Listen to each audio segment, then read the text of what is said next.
નમસ્કાર, શો ટાઈમમાં આપનું સ્વાગત છે। ભાવનગરની સર તખ્તાસિંહજી હોસ્પિટલમાં સોનોગ્રાફી કરાવવા માટે પૂરતી સવલત ન હોવાથી દર્દીઓની લાઈન લાગી છે।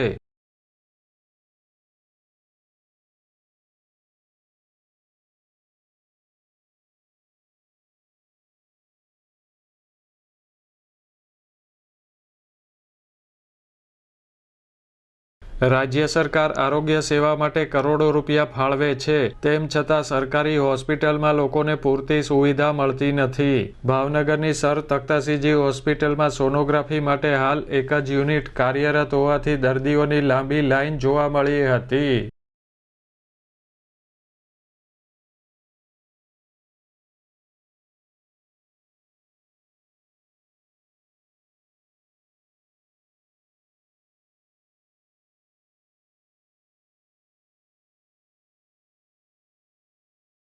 સોનોગ્રાફી માટેનું અન્ય એક યુનિટ છેલ્લા 15 દિવસથી બંધ હોવાથી દર્દીઓની મુશ્કેલીમાં વધારો થયો છે।